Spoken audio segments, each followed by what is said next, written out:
Now, I posted the video days ago because the headline wasn't about global government. It was just in a video I posted, and then Drudge Report picked it up Friday. But before that, I got dozens of emails or more saying I was a liar. Global governance doesn't mean government. Listen, dum-dums, and I'm not talking to my general listeners, but those that are in denial, governance means government in the dictionary. Okay? I assure you. We'll pull that up later and put it on screen. The definition of governance means government. But we'll show that to you from Merriam-Webster Dictionary online. How's that sound for you? Because I'm not going to have denial. This radio show's about hardcore information warfare. They're seizing the economy, giving it to themselves, while putting poison in your water and the air. They're killing us. This isn't a joke. It isn't a game. We have their internal textbook.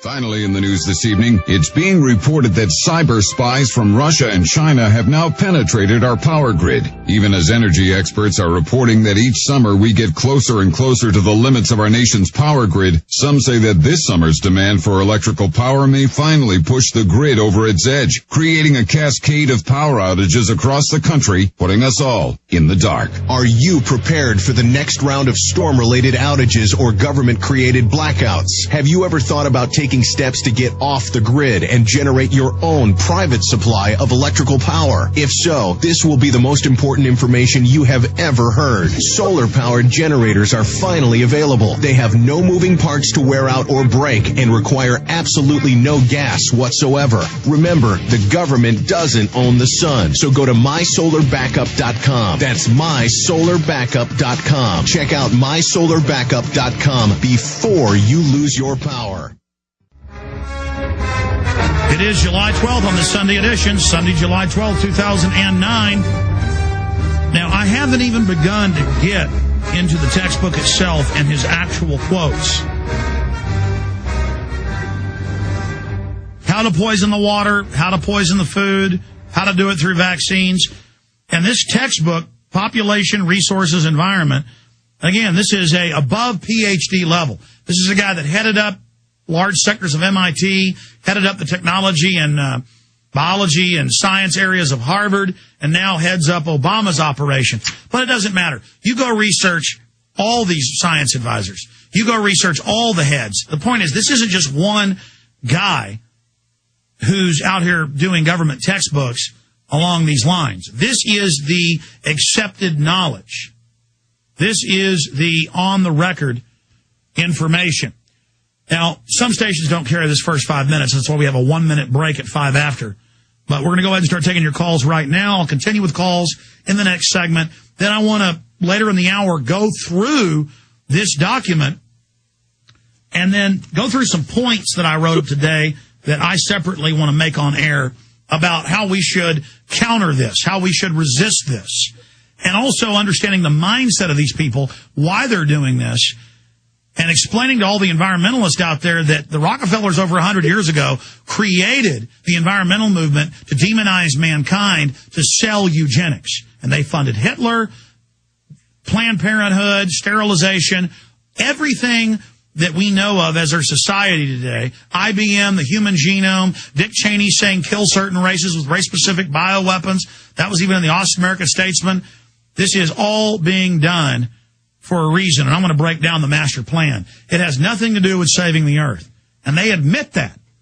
But the reason this is so big is to have an internal government textbook, an internal government policy book, calling for a global policy that we now see implemented. And we see him as Obama's science advisor. This just connected so many other dots that, and it affirms that our analysis of how the New World Order is operating, what their master plan is correct, and that it was worse than we even thought. And I know it's scary and hard to get folks to wake up to this fact and realize how serious it is. I mean, it really is amazing. Let's talk to Will in Texas. Will, you're the first caller, then George, Sherry, Ray, Scott, and others. Go ahead, Will.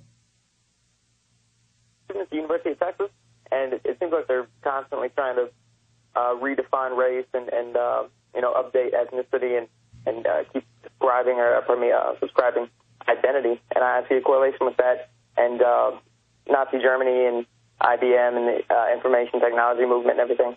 Yeah, that's because they've got to get you infighting in the name of multiculturalism so they can play humanity off against each other, so humanity never gets together and realizes the overlords, the social engineers, the social architects are the real enemy.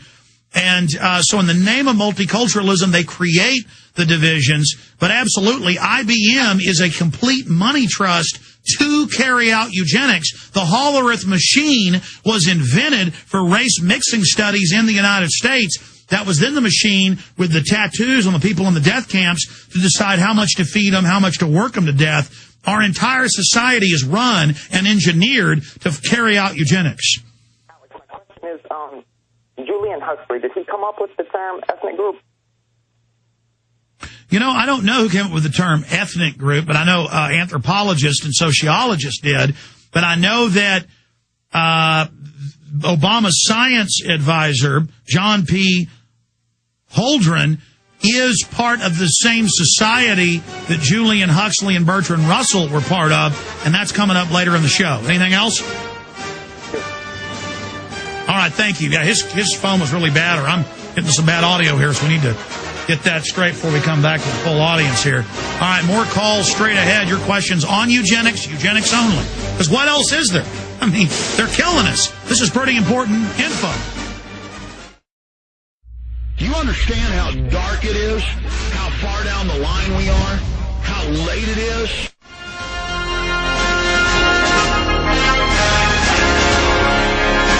Okay.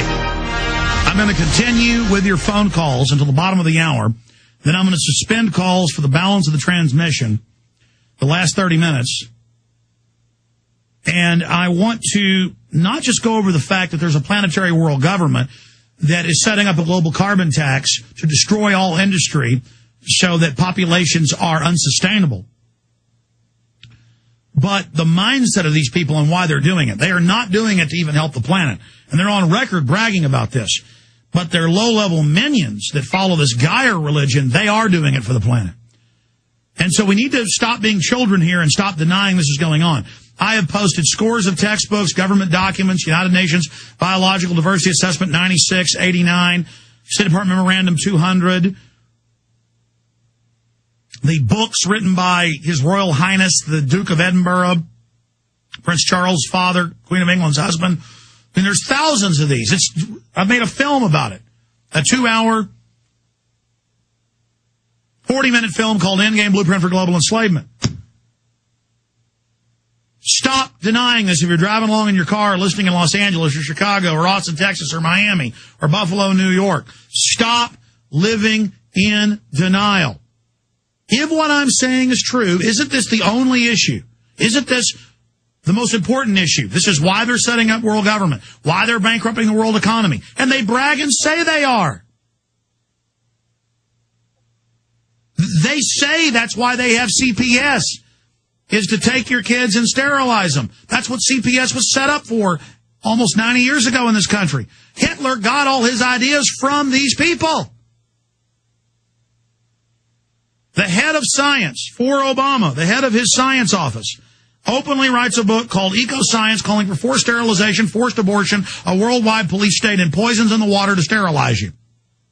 And now most people are sterile or near sterile. And we've named specifically what they're doing and how they're doing it. The UN's been caught adding hormones to tetanus shots that sterilize women. Mainstream news. They're doing it. I said I'd take calls. Let's go to calls. Let's talk to George in Texas. George, you're on the air. How you doing, Alex? Can you hear me? Good, sir. Yes, you're on the air. Can you hear me? Yes, I can, Alex. When I lived in Florida, I remember I worked for a nursing home for a year. And, I couldn't understand why they were pulling feeding tubes out of young people who had strokes and stuff. And like you said, they were asked for water, and we were told nothing by mouth. And it was all done under the consulting of a bioethicist.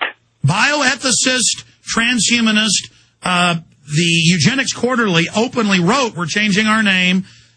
And they changed their names to this, and now they govern and rule things. They're outside government. They're the new priest class, and even the Wall Street Journal's written, last time I checked, it was like a 20-part series by Wesley Smith, where the people are begging for food and water and are murdered by the government. They're not killing vegetables. They're murdering people all coast to coast who can talk and naming them. And they call, I mean, I know it's hardcore, but we're not just talking about them. They are killing the general public with soft kill weapons. Go ahead. Well, even too, I had an encounter with George Philos, Michael Schiavo's lawyer, and I'll tell you one, you want to see Eugencis? That guy is sick. Who? He's the one who's George Philos, Michael Schiavo's attorney who had his wife starved to death. Well, they used her. Sure, I know who he is now, and I appreciate your call, George. They used her because it looked like she was brain dead, but then it turned out she wasn't, to kind of refute, don't brush her teeth, don't give her water by mouth. Took her 15 days to die. Poor Terry had her family on many times. And it's just nightmarish.